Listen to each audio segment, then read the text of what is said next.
The day my son boxed up my life and left it on the sidewalk. His wife smiled and said, "We're just making space. Old things have to go." She wasn't talking about the furniture. She was talking about me. What she didn't know was that the old thing she was throwing away still owned the land under her feet. And I was about to evict both of them from the house they thought was theirs. My name is Elena. I'm 67. And if anyone has ever tried to push you out of your own life, you need to hear this story all the way to the end, because the part you think will break you might be the part that finally sets you free.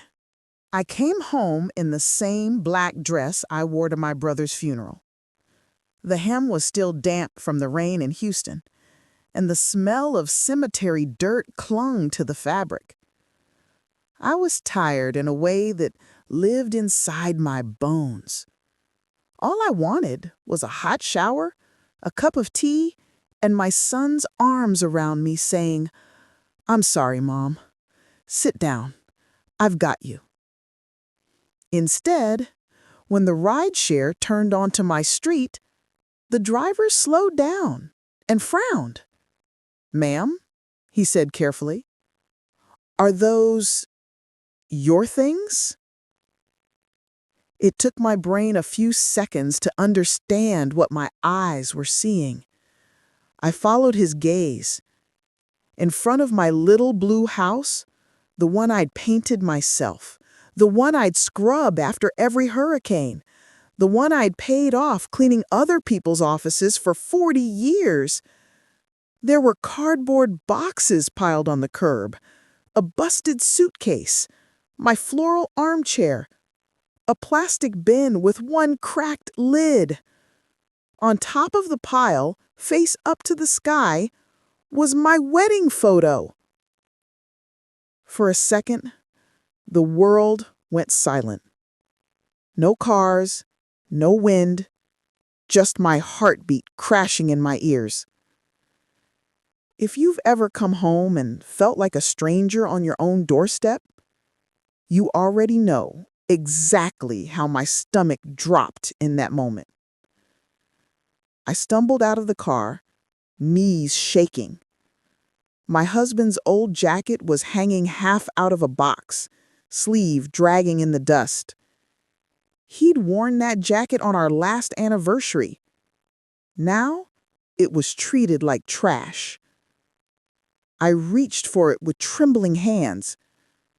That's when the front door opened. My daughter-in-law stepped out, like she was walking onto a stage. Hair freshly blown out, glossy lips, a long cream dress that had never seen a washing machine. "Oh, you're back?" she said, like I'd just returned from the supermarket, not from burying my last living brother. "Mia," I managed. My voice came out hoarse. "What is all this?" She came down the porch steps with her phone in one hand and her other hand resting on the railing like it might be dirty. "We decided to declutter," she said brightly. "It's a new season, new energy. Those old things were just taking up space." She said it like she was talking about decorations, but her eyes were on my face. I glanced at the boxes again. "My old things?" I repeated slowly. "These are my belongings." She sighed, like I was difficult on purpose. "Elena, come on," she said, already dropping the mom she used in public. "You hardly use any of this. You're always saying your back hurts, that you're tired. Luca and I talked about it, and we agreed. It's better for everyone if we give the house a fresh start."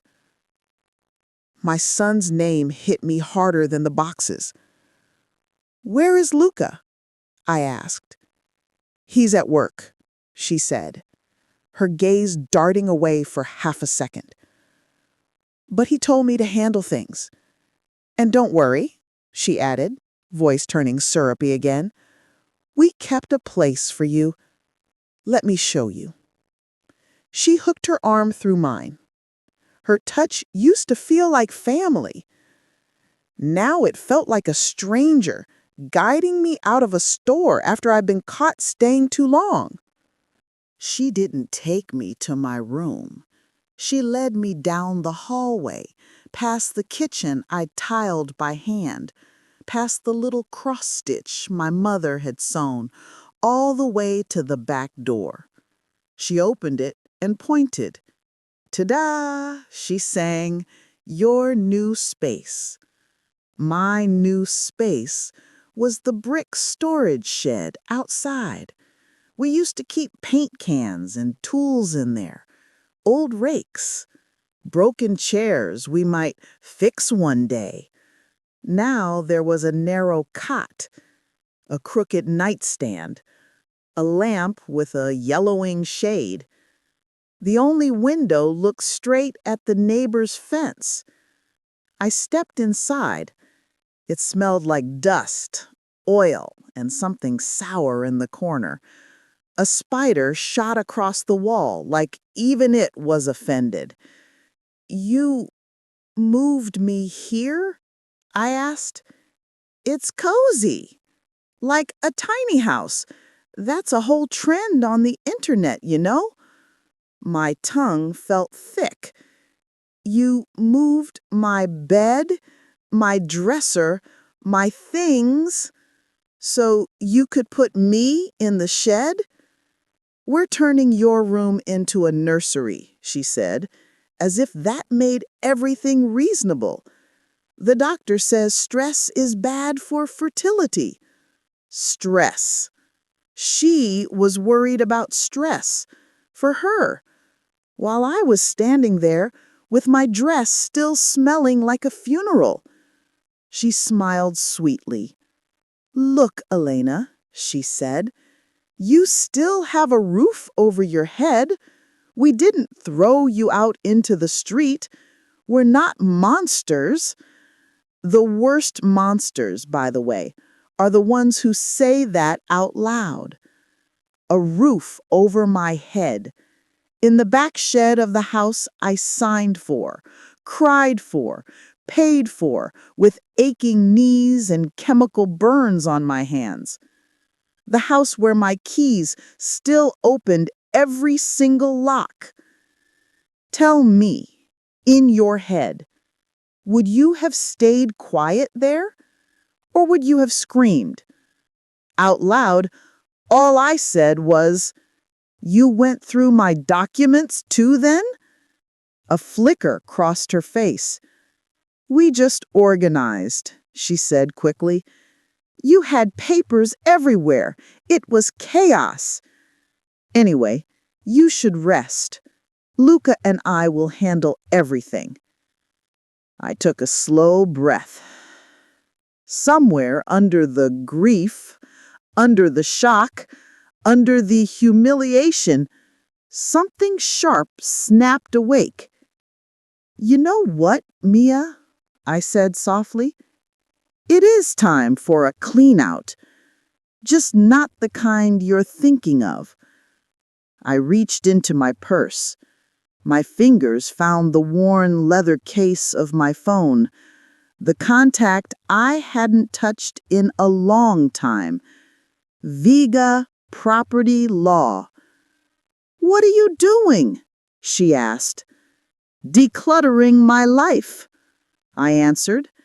And you're about to find out what I kept and what I never gave away. I pressed call. To explain what I was doing, I have to take you back 3 decades. Back when this house wasn't a cozy little blue box on a quiet street.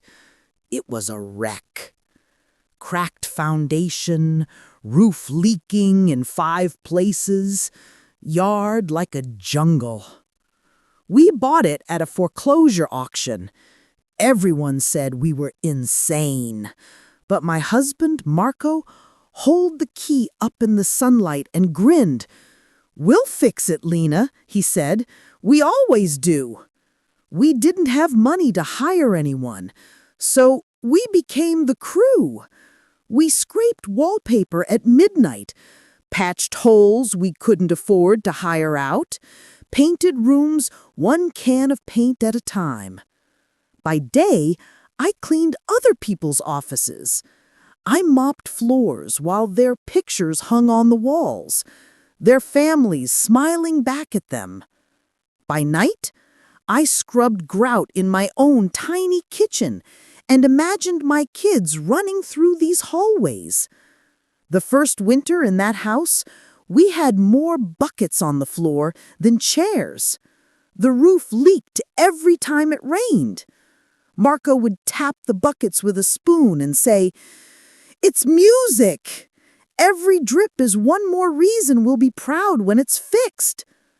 He used to stand in the doorway, look around at the half-painted walls and stacked boxes and say, "If anything happens to me, this place will keep you safe.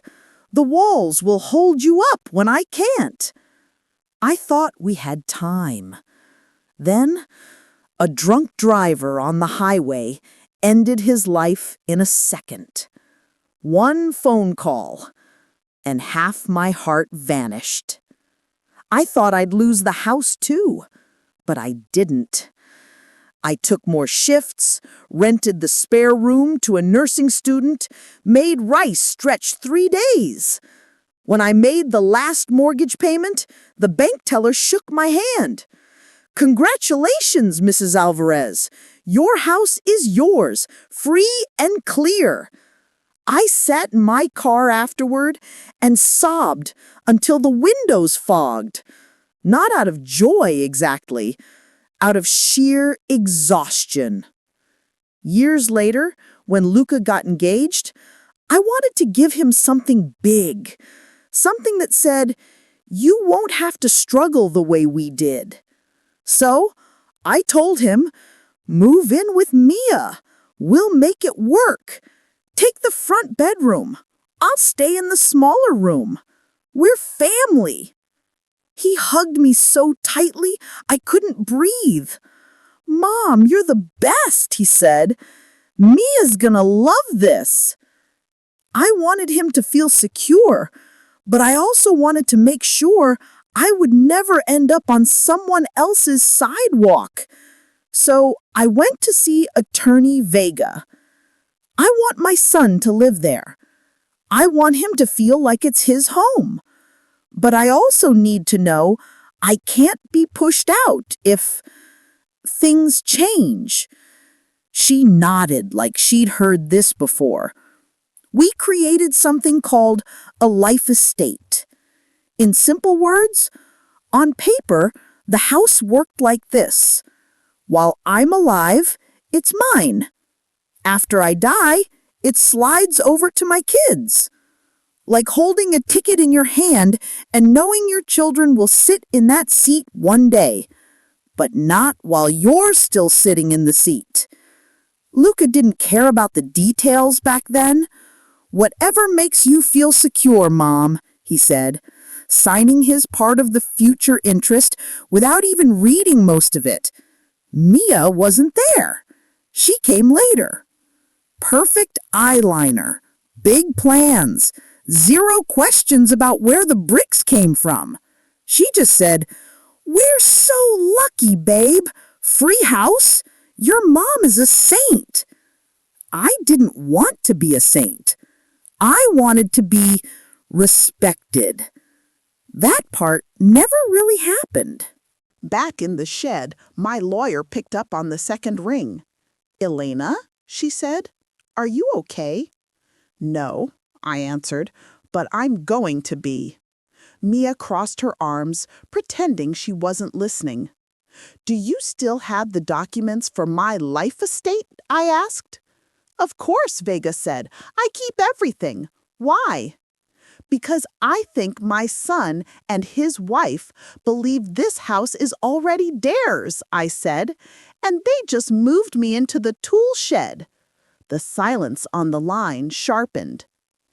Is your daughter-in-law there? She asked. Yes. Put me on speaker. I did. Hello, this is Attorney Vega, she said, voice calm and precise. Who am I speaking with? This is Mia, she answered, suddenly a little less confident. I'm family. Good, Vega said. Then you should hear this too. I heard keys tapping on a keyboard. Elena, I'm looking at your file, she continued. The property at 311 Azalea Street currently lists owner, life estate holder, Elena Alvarez. Future interest after her death, 50% to Luca Alvarez, 50% to Sofia Alvarez. Has Elena died, Mia? Mia gave a nervous little laugh. Of course not, she said. She's right here.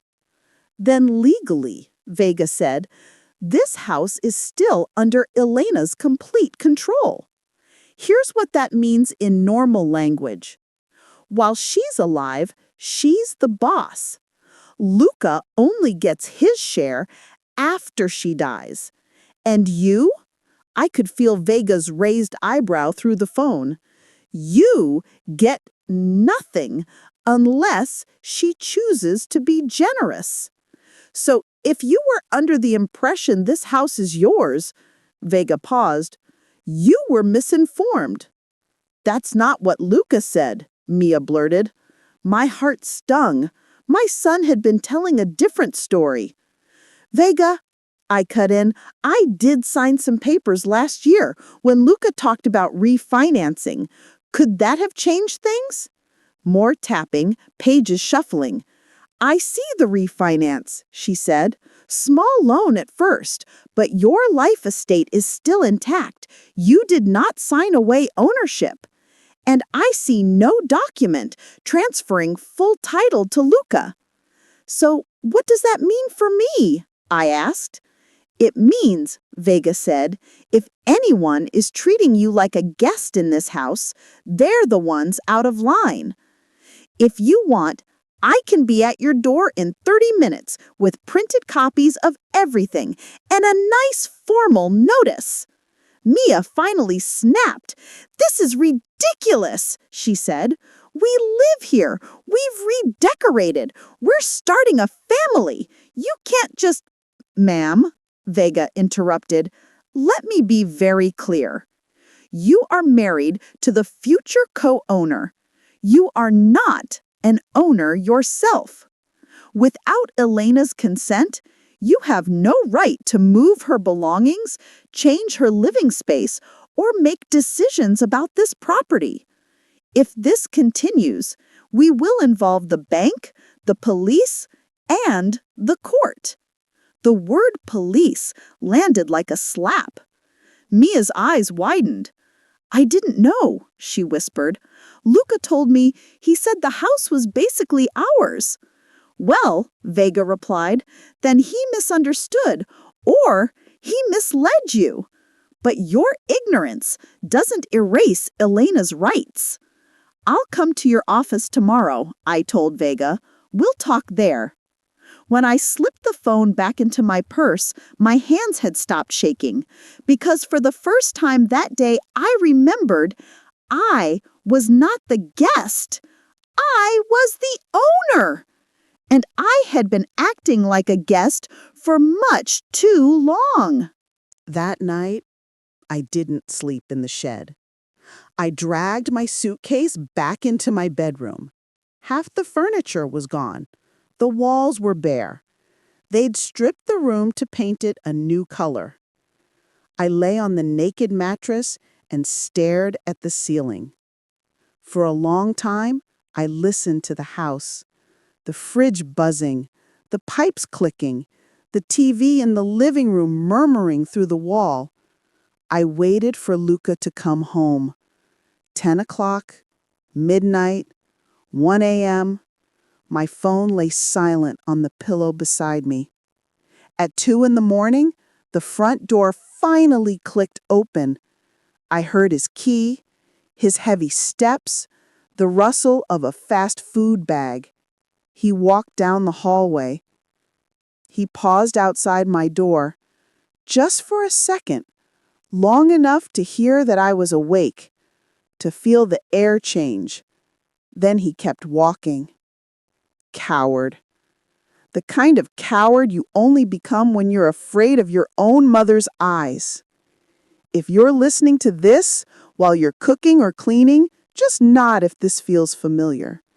The people who hurt you also being the ones too scared to look you in the face? At 6 a.m., I found him in the kitchen, drinking water straight from the bottle, eyes rimmed red. "Luca?" I said. He jumped like I shouted. "Mom, you're up," he muttered.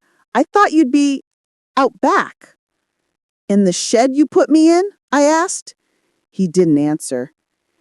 "Mia told you we're just trying to make space," he said instead. "You know how she is with her projects? I was going to talk to you first." "Then why didn't you?" I asked. "I was gone for 2 weeks. My brother died. I flew to bury him. You called me once to ask where the spare car key was." He stared at the countertop. He said, "I was overwhelmed. Work's been crazy. Mia's been emotional. The fertility treatments?" I raised my hand. "Stop," I said quietly. "I talked to Vega." That got his eyes up. "You, what?" I said, "She reminded me I still own this house as long as I'm alive. You sat in that office. You know that." He swallowed. "That was years ago," he said. "I thought it wouldn't matter anymore." "It matters," I said. "It matters when my clothes are on the sidewalk and my bed is in the tool shed." He sighed, frustration winning over shame. He said, "Mom, can we not do this at 6 a.m.? I'm exhausted. Mia didn't sleep. She cried all night." I said, "Did you?" That shut him up. I saw bank letters. I added, "Final notice. Delinquent. What did you do, Luca?" His shoulders stiffened. He said, "We refinanced, like everyone else. Interest rates were good. We took out some equity, made improvements. The house is worth more now. You should be grateful." I thought of the giant TV, the stainless steel appliances Mia had bragged about, the influencer-style couch that didn't fit the room. I said, "Improvements." He bristled then. He said, "You always say you don't want me to struggle. This is me trying to give my future kid a decent life. Mia deserves comfort. She didn't grow up like us." I said, "And what do I deserve?" For a second, something like fear crossed his face again. He said, "You deserve to rest, to let go. You're always talking about your knees, about the stairs. Let us handle things. Stay in the back. We'll take care of the big stuff." I said, "In the shed. Like a lawnmower you only bring out when you need the yard done?" He glared. "You're being dramatic." No, I was finally being accurate. Later that day, I sat in Mrs. Ortiz's kitchen next door. Her house smelled like coffee, fried eggs, and laundry soap. She'd lived there 25 years. She'd watched my kids grow up through the chain link fence. "Elena," she said, shaking her head, "I wanted to say something. I swear I did. But every time, Luca told me you were fine with it, that you'd agreed to downsize." My chest ached. "What did you see?" I asked. She didn't hesitate. The day after you left for Houston, she said, a truck came. Not charity. One of those we buy anything guys. They took your china cabinet, your dining table, your rocking chair. I asked Mia if you were redecorating. She laughed and said, no one wants this old lady stuff. We're going minimalist. My fingers clenched around my mug. That cabinet was my wedding gift from my mother. I watched you polish it every Sunday, Mrs. Ortiz said softly. I remember. She sighed. And 2 days ago, a man with a clipboard came, left a paper on the door. I couldn't read the whole thing from my window, but I saw one word real big, default. My stomach twisted. Why didn't you call me? I whispered. I did, she said, pointing at my phone. Twice. Then I thought maybe you were with the funeral people. I almost called Sophia, but Luca begged me not to.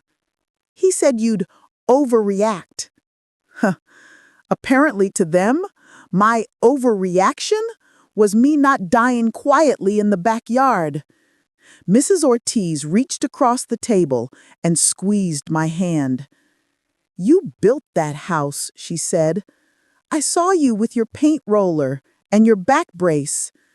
Don't you let anyone erase you from it. That was the moment my grief began to harden into something else. Not hatred, resolve. Vega's office smelled like lemon cleaner and old paper. My file was spread across her desk. Here, she said, tapping with a red pen. This is your life estate, still valid. Here's the refinance. They pulled out $80,000 in equity. 80,000? I repeated. She nodded. Small payments at first, but then they added a line of credit. As of last month, they're 3 payments behind. The bank has started pre-foreclosure notices. The room tilted. They're risking the house, I whispered. The house I killed my back for. Yes, she said gently, but they can't sign it away without your consent. The part that worries me is this. She slid another document toward me. It was a scanned signature. My name on an authorization for the line of credit. I never signed this, I breathed. I stared at my own name like it belonged to a stranger. Same shaky E, same long tail on the Z, but I couldn't remember the pen, the page, the moment. Do you know how terrifying it is to see your own handwriting in a memory you don't have? Were you ever signing documents around this date? Vega asked. I frowned. That was the week I had gallbladder surgery, I said slowly. I was in the hospital, medicated. I remember Luca holding a clipboard. He said, Mom, sign here, insurance stuff. I didn't even put on my glasses. Vega's mouth tightened. Elena, she said, at best, that's misrepresentation. At worst, someone forged your signature. Either way, you did not knowingly agree to this. Heat crept up my neck. My own son? I whispered. She said, I've seen families do worse over less. Desperation and entitlement are a nasty mix. That's why you have to be the one who reads every line. She pushed a glass of water toward me. Right now, she continued, You have a choice. We can notify the bank that this authorization is disputed, demand all original paperwork, and send Luca and Mia a very firm letter laying out your rights. If they ignore that, we consider stronger measures. Like what? I asked. A police report, she said simply. Sometimes the word fraud gets the point across faster than mom is upset. I closed my eyes. I don't want my son in jail. I just want my life back. My room, my peace, my respect. She nodded. Then we start with the letter. And one more thing.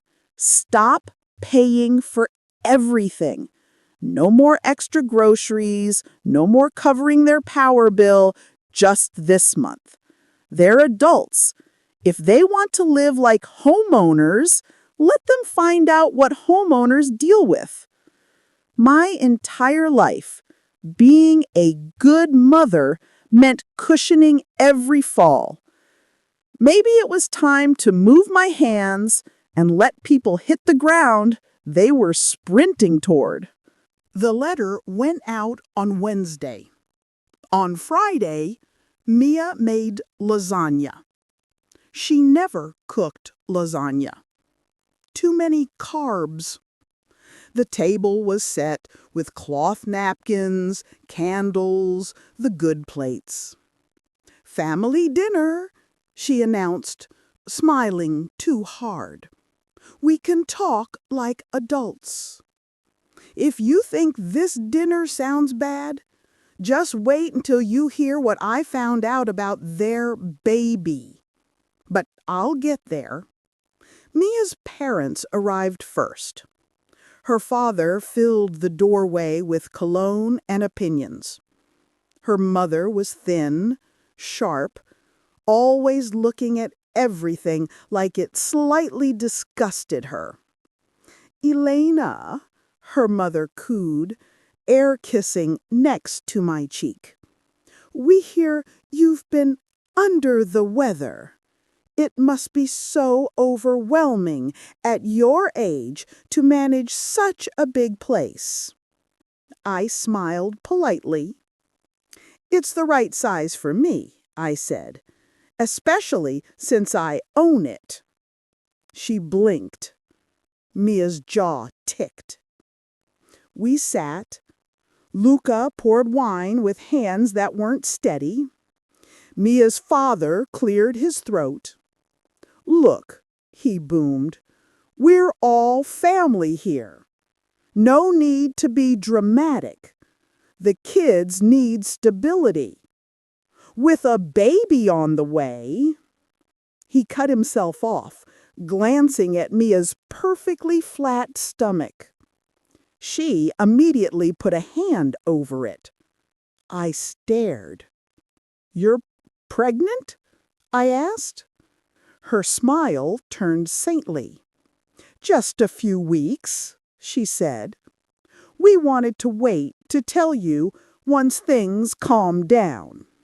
If you've ever really wanted a grandchild, you know exactly how that one sentence can rearrange your brain." For a second, joy punched through the anger. A baby. My brother was in the ground, but there would be new life. Mia's mother dabbed her lips. "Given the circumstances," she said, "we've been looking at some wonderful senior communities. Very modern. Pools, activities, nurses on call. If you sold this house, you could afford the best one." Mia's father nodded. "Mia tells us the market is hot," he said. "You could sell for top dollar. Split the profits. Everyone wins. Mia tells you a lot of things," I said quietly. Mom, Luca cut in, weary. We're not trying to hurt you. We're just planning for the future. Whose future? Because from where I was sitting, every plan involved me vanishing from the picture. Don't be so dramatic, Mia's mother chided. You'd be in a beautiful place. No stairs, no responsibilities. Your generation has a hard time letting go. I placed my fork down and asked her, "Let me ask you something. If someone had treated your mother the way your daughter treated me when I came home from my brother's funeral, would you call that planning for the future or being cruel?" Mia rolled her eyes. "Oh, we're back to the boxes again," she said. "I told you that was a miscommunication. I already apologized." She hadn't. "I threw your life on the sidewalk, and now you want me to sell the house that paid for it all." I took my phone out and scrolled to the photos from that day. One by one, I slid them across the table. My wedding photo lying in the grass. My husband's jacket crumpled over a cracked bin. My Bible face down on the concrete. Mia's parents looked. Mia's face went colorless. Luca stared at the table. You can call someone dramatic right up until the evidence hits the table. And then there's this, I added quietly. I reached into my bag and placed a folded paper beside the photos. This is a notice from the bank, a default, on a loan I never agreed to, with my name on it, with a signature I don't recognize. The room went utterly still. Are you accusing my daughter of fraud? Mia's mother hissed. I'm not accusing. I'm just finally reading what I should have read sooner. Mia's hand slammed on the table. This is insane, she snapped. You're trying to destroy us because you can't handle change. No, I said. I'm protecting myself because I finally realized you were hoping I wouldn't live long enough to cause you any trouble. I pulled out one last envelope and placed it in front of Luca. This, I said, is your formal notice. From this day forward, you pay rent to live here. You pay your own utilities. You do not touch my room, my things, or my mail. You miss one payment, and Vega will file for eviction. You wanted to be homeowners? Welcome to the consequences. They paid the first rent by the skin of their teeth. There was slammed doors, whispers, late-night fights. I bought my own food, locked my door, stopped trying to make conversation. One night, sometime after midnight, I woke up with a weight on my chest. At first, I thought it was sadness. I'd gone to bed thinking of Marco, my brother's laugh, Luca as a little boy, with skinned knees and big eyes. But this was different. It felt like someone had set a cinder block on my ribs. I tried to sit up. The room spun. Sweat soaked my nightgown. I swung my legs out of bed. They folded under me. I hit the floor. I tried to call Luca. That was all that came out. I crawled toward the door, fingers clawing at the wood. I banged once, twice. On the third hit, my arm gave up. The world shrunk to darkness. I woke up to white light and beeping. "Mrs. Alvarez?" A nurse leaned over me. "You're in the hospital. Can you hear me?" I swallowed. "What happened?" I croaked. The doctor came in, soft eyes behind tired glasses. "You had a mild heart attack," he said. "Your neighbor found you on the floor. If she'd gotten there 10 minutes later—" He didn't finish. My eyes stung. "Mrs. Ortiz?" I whispered. He nodded.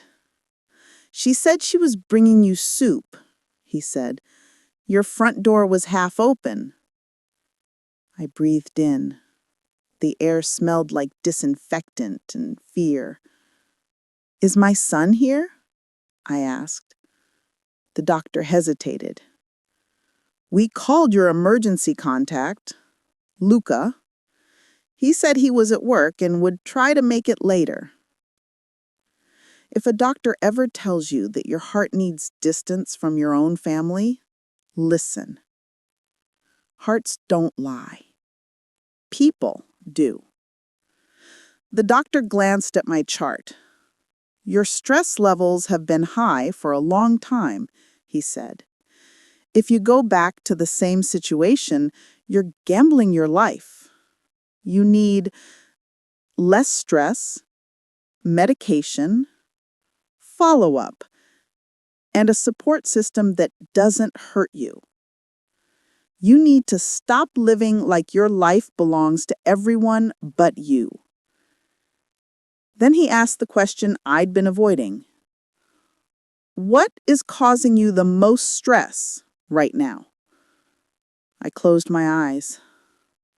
"My eldest son and everything around him." He nodded, like that confirmed what he already suspected. "Then my recommendation, as your doctor, is distance for at least a few months. You can't heal while you're still standing in the fire." When I woke up again, there was someone by the window. Sophia, my daughter, my youngest. Her hair was messy, her laptop bag was still on her shoulder, and her eyes were swollen from crying. "Ma," she said, rushing to my bedside, "what the hell happened?" "You're supposed to be in Seattle," I said weakly. "I was," she answered, "until Mrs. Ortiz called me at 3 in the morning saying you left in an ambulance. 2 hours later, Luca texted me, Mom had a heart scare, probably nothing. So I booked the first flight." Shame prickled my skin. "I didn't want to worry you," I murmured. She stared at me like I had spoken another language. "Ma," she said slowly, "you having a heart attack is worrying me. That's literally my job as your daughter." She sat down and grabbed my hand. "Tell me everything," she said, "and don't leave anything out this time." So I did. I told her about the boxes, the shed, the refinance, the letter, the dinner, the baby, the stress. Her face went from shock to rage to something like heartbreak. When I finished, she sat very still. Then she said, "I'm going to kill him." I said, "Don't. She'll say I made you choose. She's pregnant." Sophia's eyes sharpened. "Oh my God," she said. You actually believe that? I frowned. She showed us an ultrasound, I said. The doctor said. Sophia pulled out her phone. 2 months ago, she said, Luca called me to borrow money.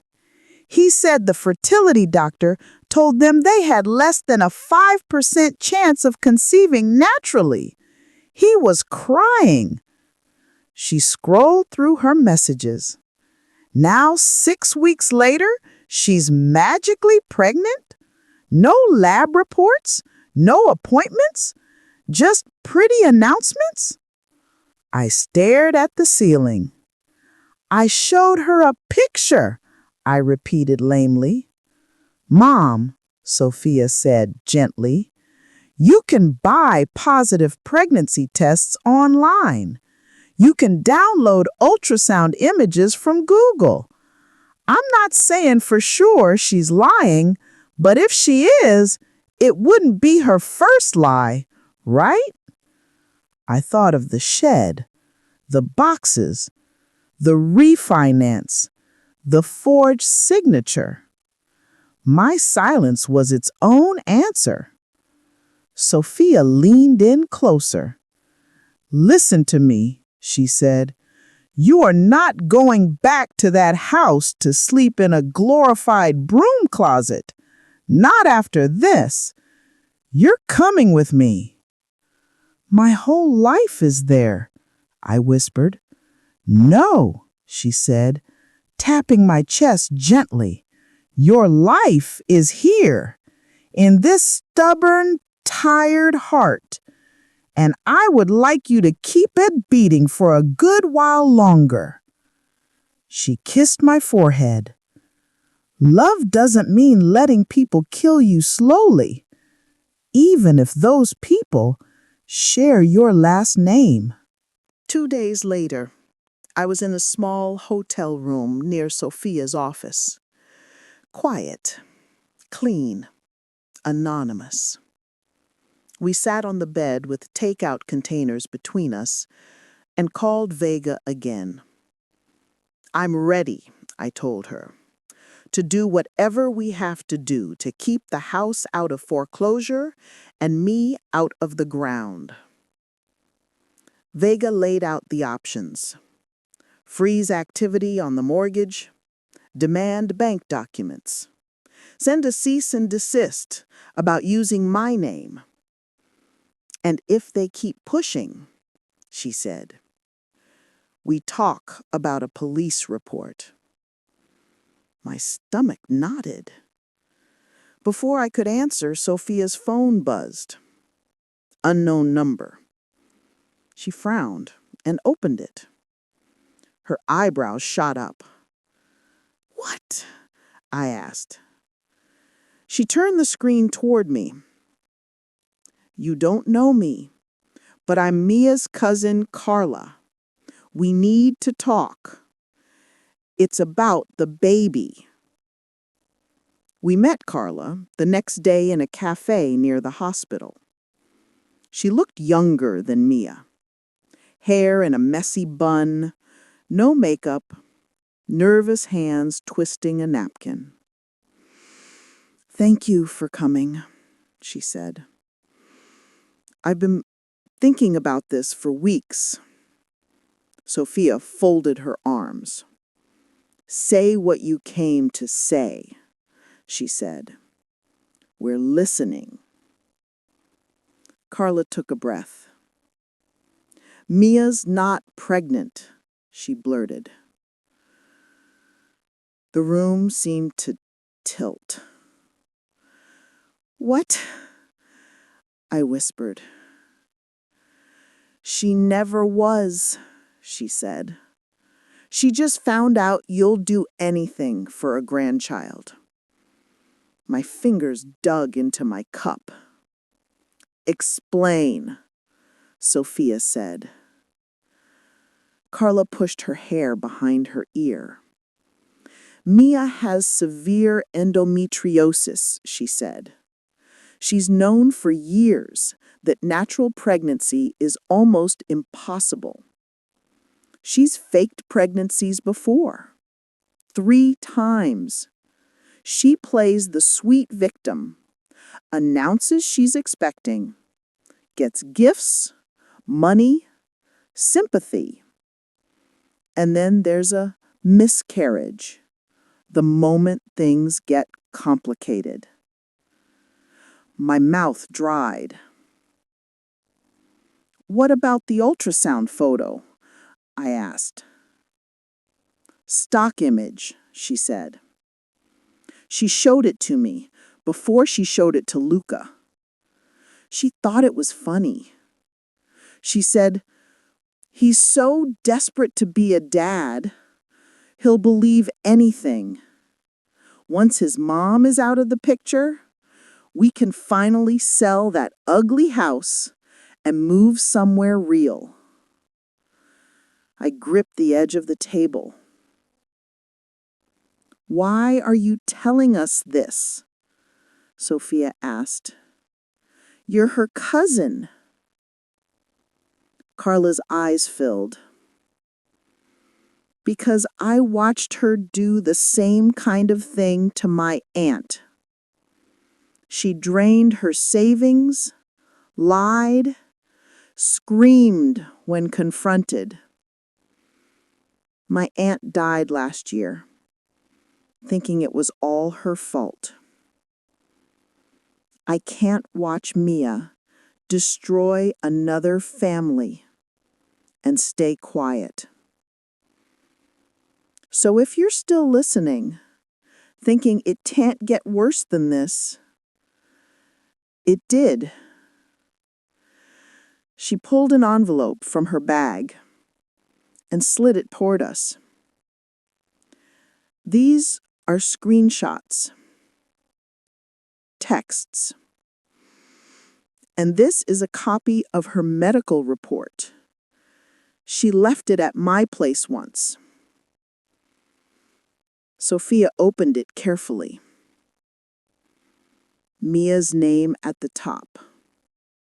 Diagnosis: low fertility odds. Her messages: "He fell for it. House will be ours by Christmas. Old lady can go to a nice home finally." Something inside me went very, very still. I said, "Thank you for telling me the truth. Now I know exactly what I'm fighting." I didn't go back to the house alone. Sophia came.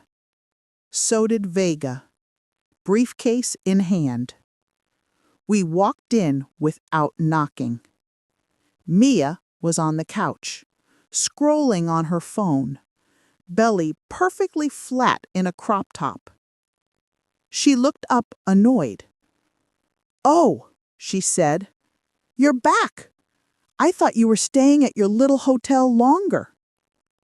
"We need to talk," I said. She rolled her eyes. "Can't this wait? I have work," she said. "You know, since someone cut off our money." "I know," I said. "I also know you're not pregnant." The color drained from her face. "What are you talking about?" she snapped.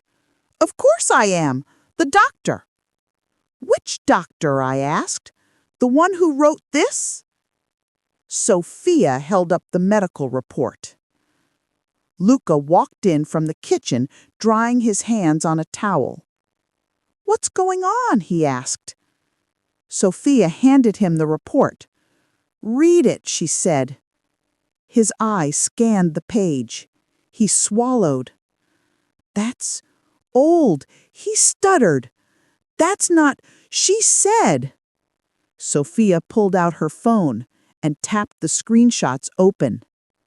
Mia's messages glowed on the screen. He fell for it. "House will be ours by Christmas. old lady can go to a nice home finally." "Mia," Luca said, voice cracking, "tell me this isn't real." She laughed. Too loud and too high. "They're twisting everything," she said. "My cousin is crazy. She's jealous. Your mom has always hated me. This is exactly what she wants." "Mia," I cut in quietly, "we know about the other men, the other pregnancies. Your cousin told us everything." Lucas stared at her. "Just tell me the truth," he begged, "for once. Is there a baby or not?" For 1 second, I saw something. Not guilt, not remorse, just calculation. Then she shrugged. "I was going to make it true eventually. We just needed leverage. You never would have stood up to her otherwise." "You lied," he whispered. "You lied about my mother. You lied about the money. You lied about our child." "Oh, grow up," she said. "Everyone lies a little. You throw me away for her?" She jabbed a finger my way. "For the woman who lives in a storage shed and ruins everything?" Sophia took a step forward. "She almost died," she said coldly, "because of the stress you brought into this house. And she doesn't live in the shed anymore. You do." Attorney Vega set her briefcase down. "Enough," she said. "Mia, let me explain your position so there's no confusion. This house is under a life estate. In normal words, while Elena is alive, she's the boss. Luca only gets his share after she dies. And you?" She paused. "You have no legal claim at all. You're here because she allowed it. That allowance is over." Vega pulled out a document. "This is a notice to vacate.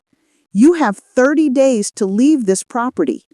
If you stay past that, we file for eviction."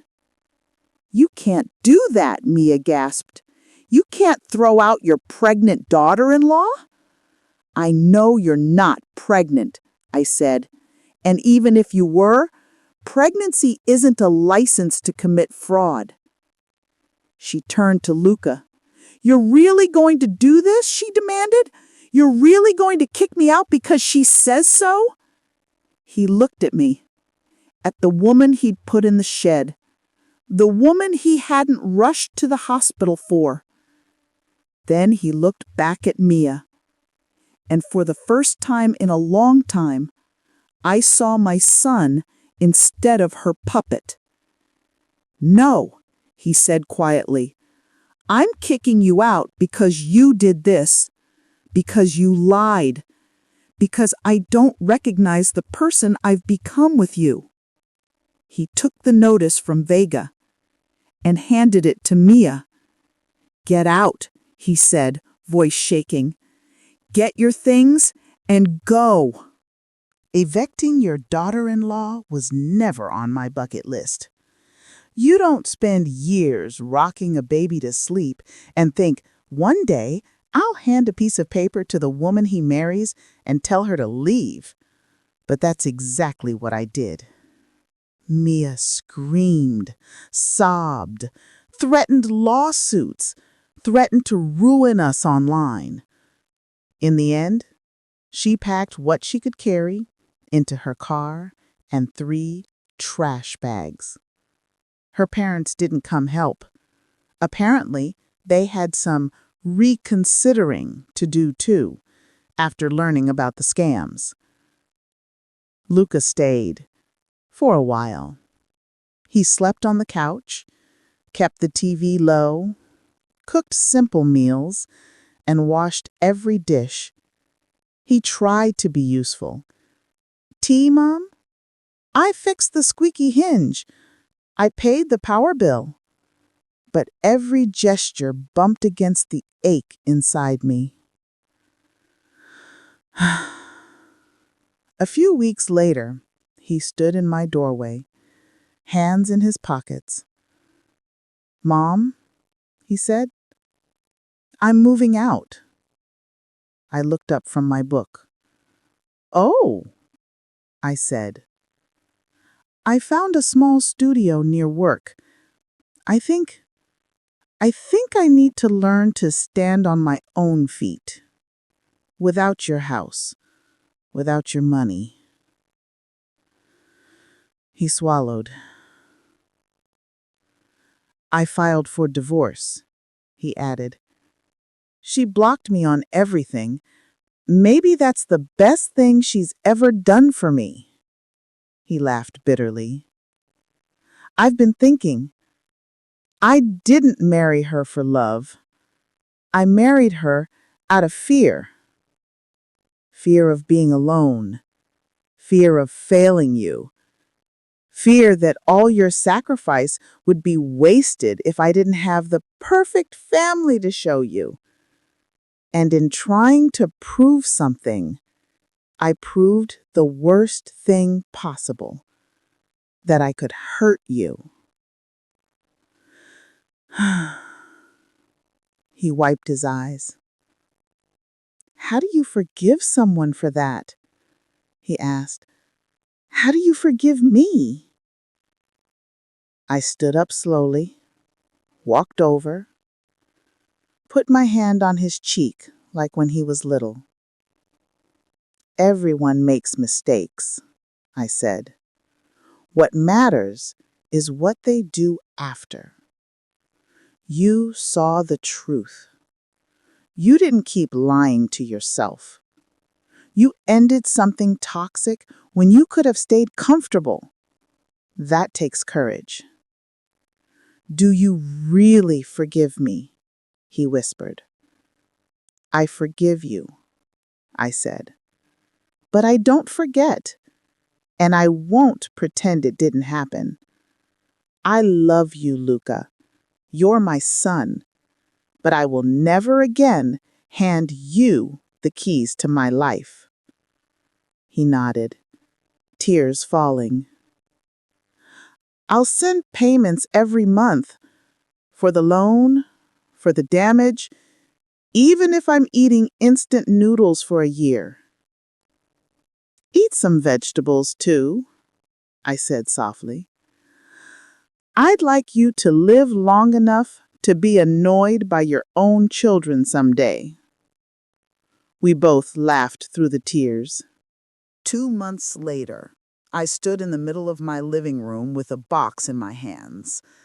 Not on the sidewalk, inside. I wasn't moving out to please anyone. I was moving around to please myself. Sophia's idea had sunk into my brain. Rent out the whole house. Let someone else make memories there. Take the rent and buy myself something I'd never had. Real freedom. So I did. A young couple with a baby on the way came to see the house. They walked through the rooms quietly, touching the walls like they were sacred. "We love it," the woman said, hand on her real round belly. "We can already picture him taking his first steps here." I believed her. We signed a lease. When the first rent payment hit my account, I stood outside the bank and stared at the number. For the first time in my life, money was coming in from this house without breaking my body. Enough to rent a small condo near Sophia. 1 bedroom, elevator, a balcony overlooking a park. No leaks, no slammed doors, no one sighing loudly when I opened the fridge. The first night, I slept without waking up to listen for other people's footsteps. The doctor checked my heart a month later. "Your numbers look great," he said. "Whatever you're doing, keep doing it." I moved out of a war zone and into a normal apartment. He smiled. Funny how that helps, he said. I planted herbs on my little balcony. I learned the names of the neighbors' dogs. I walked slowly in the park without worrying if my daughter-in-law would complain I was in the way. I still owned the house. I just didn't have to live inside its drama anymore. A year later, I sat on that same balcony with a cup of tea. Down below, kids were riding bikes. A couple argued quietly about which pizza to order. A dog tried to chase a pigeon and failed. My phone buzzed. A picture from Luca. He was in a tiny kitchen, paint on his hands, standing in front of a crooked shelf. Behind him, the walls were bare but clean. "Home sweet starting point," he'd written. He still sends money every month, not because I remind him, because he decided that's who he wants to be now. We talk, not every day, but often enough. Sophia swings by my place with too many groceries. We laugh. We argue about silly things. We watch the sun go down. Mrs. Ortiz calls sometimes to tell me the new tenants planted marigolds in my old yard. Life went on. I thought the story ended the day Mia left, or the day I moved. But the real ending came quietly on that balcony when I finally understood the one sentence that changed everything for me.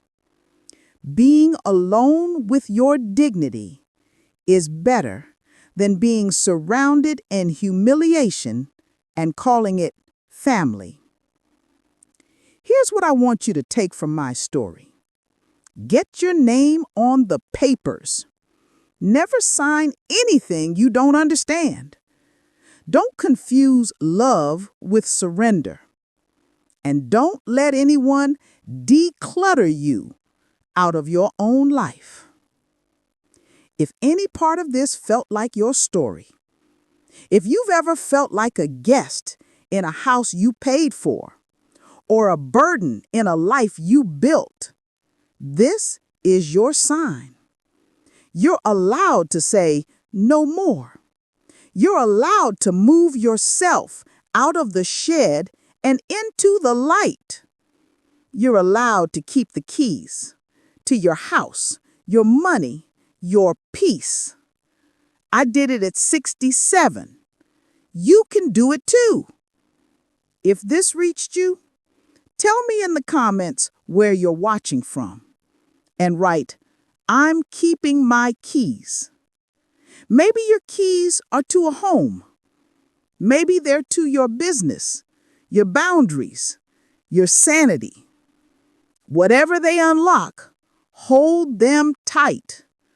Because the day you stop handing them to people who only want your space, that's the day your real life finally begins.